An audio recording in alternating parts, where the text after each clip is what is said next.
जय हिंद। आपका अपना यूट्यूब चैनल एमएमटी क्लासेस में स्वागत है। आज हम बात करेंगे कि ट्रेनिंग में जाने से पहले ट्रेनिंग जब कॉल लेटर आता है तो कौन कौन सा डॉक्यूमेंट्स चेक किया जाता है और कैसे प्रोसेस होता है, किन किन डिपार्टमेंट से जाके आपको किस ऑफिस में जाके सबमिट करना होता है, ओथ कैसे दिलाया जाता है, डॉक्यूमेंट वेरिफिकेशन एक ट्रेनिंग से जाने से पहले कैसे होता है। आइए चलिए मैं सारा जानकारी आपको एक एक करके दे दूँगा। आइए वीडियो स्टार्ट करते हैं।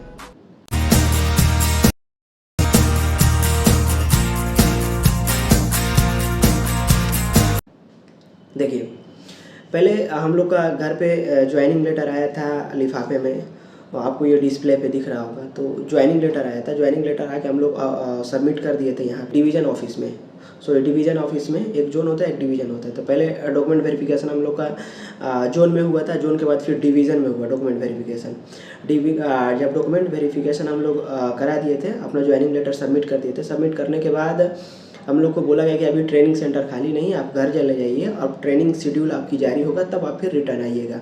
तो हम लोग फिर घर चले गए थे। अब घर चले गए, घर जाने के बाद हम लोग का 23 नवंबर को हम डॉक्यूमेंट यहाँ पे अपॉइंटमेंट लेटर सबमिट किए थे। और फिर इसके बाद आपका 7 दिसंबर को आया था ट्रेनिंग डेट। तो फर्स्ट बैच था 12 दिसंबर को और फिर सेकेंड बैच का इन्फॉर्मेशन 26 दिसंबर को था, बट उन्होंने डेट को क्या एक्सटेंड कर दिया। फिर उन्होंने 9 जनवरी को बोला। तभी 9 जनवरी में हम लोग का सेकेंड बैच में डॉक्यूमेंट आए, जो ट्रेनिंग सेंटर के लिए ट्रेनिंग जाने के लिए हम लोग आए सेकेंड बैच में। तो 6 जनवरी को हम लोग का रिपोर्टिंग डेट था। ट्रेनिंग लेटर का जो मिला था हम लोग को, वो ट्रेनिंग कॉल लेटर लेके आए। यहाँ पे डीआरएम ऑफिस है, टीपीजी तिरुचिरापल्ली में हम लोग का डीआरएम ऑफिस है, वहाँ पे जाके सबमिट किए। वहाँ पे जाने के बाद पहले हम लोग को लाइन से बैठा दिया गया है। लाइन से बैठाने के बाद फिर उनके पास एक सीरियल वाइज नंबर था। तो सीरियल वाइज नंबर के हिसाब से वो लोग सबको बुला रहे थे, जो पहले से है ना नंबर, जो डिवीज़न रैंक है उसके हिसाब से सबको बुला रहे हैं। लाइन से बुला के फिर हम लोग को एक मैडम के पास ले जाया गया, जो पहले डॉक्यूमेंट वेरिफिकेशन कर चुकी हैं। तो फिर उन्होंने हम लोग का फिर एक बार फिर से डॉक्यूमेंट्स पूरा क्लियर चेक किया, एक एक चीज़ चेक किया।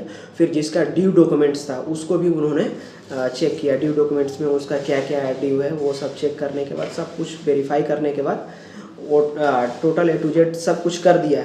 करने के बाद अब फिर साइन मोहर हम लोग से करवा के और फिर इसके बाद सबमिट कर लिया। एक बार फॉर्म जो भर रहे थे हम लोग अपॉइंटमेंट लेटर जमा करते समय, उस समय ऑफिस दिया हुआ था, ओनली ऑफिस, तो उसमें हम लोग को भी सिग्नेचर करवा के सबमिट करा लिया। फिर हम लोग को बोला है कि आप जाइए बाहर बैठिए, जब आपको फिर बोला जाएगा तो आप आइएगा। फिर हम लोग जाके बाहर बैठे। बाहर बैठने के बाद एक सर हम लोग के पास आए और उन्होंने फिर हम लोग को ओथ दिलाने के लिए लेके गए ऑफिस में। उसमें एक सर बैठे थे, उन्होंने हम लोग का फिर दोबारा डिग्री मांगा और 10वीं का मार्कशीट मांगा। फिर उन्होंने नाम वेरीफाई करके सब कुछ सबका line by line serial wise से सबका वेरीफाई कर लिया। वेरीफाई करने के बाद एक दान में 10 लोग समथिंग 10 या 15 लोग जाते थे ओथ दिलाने के लिए। सबको एक फॉर्म मिला था ओथ का। यहाँ पे आपको डिस्प्ले पे सामने दिख रहा होगा, ओथ का फॉर्म मिला था। वहीं पे क्या कहते हैं, सर ने बहुत बढ़िया से रिस्पेक्टली समझाया कि आपको 5 साल से पहले ट्रांसफ़र नहीं मिलेगा, आप एक इंडियन रेलवे का स्टेशन मास्टर आज ही से हो गए और आप मन लगा ट्रेनिंग करिए। ट्रेनिंग में अगर आप सही से पढ़ाई नहीं करिएगा तो फिर फेल हो जाइएगा। बहुत सारे सब अपना इंग्लिश लैंग्वेज में सारे सब कुछ समझाए, अच्छा लगा। फिर इसके बाद बोले ये रीडिंग करने के लिए ओथ का जो था वो रीडिंग किया गया, बहुत अच्छा लगा, प्राउड फील हुआ। फिर ओथ करने के बाद फिर हम लोग बाहर आ गए। बाहर आने के बाद फिर हम लोग को बोला गया कि आप जाइए टुमारो 12 बजे हम लोग को, दूसरे दिन 7 तारीख को फिर 12 बजे हम लोग को 6 को रिपोर्ट किए थे। 7 तारीख को फिर सुबह में 12 बजे, दोपहर में 12 बजे बुलाया गया। फिर जब हम लोग 12 बजे वहाँ पे गए तो हम लोग को एक लेटर मिला। वो लेटर लाके हमको ये ZRTI में सबमिट करना था, जहाँ हम लोग का ट्रेनिंग सेंटर है स्टेशन मास्टर का। तो फिर लेटर लेके हम लोग साथी को आगे शाम तक समथिंग 4 बजे तक हम लोग आगे ZRTI में। फिर यहाँ प्रिंसिपल सर से मिला गया। प्रिंसिपल सर बोले कि ओके। फिर हम लोग को हॉस्टल अलॉटमेंट हो गया। तो हम लोग को यहाँ हॉस्टल मिला और हॉस्टल में बाकायदा एकदम सारे सीनियर लोग मिले, अच्छा लगा सबसे बात करके मिलके। और यहाँ के सारे लोग जितने स्टाफ है सब बहुत रेस्पेक्टफुल है, बहुत अच्छे से बिहेव कर रहे हैं, कोई दिक्कत नहीं है। साउथ में ऐसा नहीं लग रहा है कि हम लोग नॉर्थ साइड से आए हैं तो कोई बिहेव हो अदर चेंजिंग टाइप का लैंग्वेज, ऐसा कुछ नहीं है। बट आपको इंग्लिश आ रहा है तो आप बहुत कंफर्टेबल महसूस करिएगा।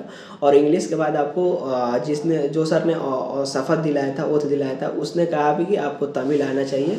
तमिल सीख लीजिएगा तो आपको ज़्यादा रहेगा, क्योंकि आपको पब्लिक डीलिंग आपको करना रहेगा, हमेशा पब्लिक से अटैचमेंट में रहिएगा।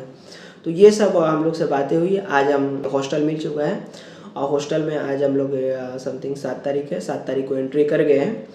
और फिर बहुत अच्छा लगा सारे लोग से मिल के। यहाँ पे सारे सब कुछ फैसिलिटी अवेलेबल है।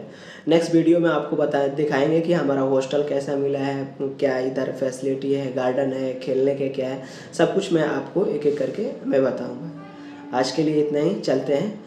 जय हिंद।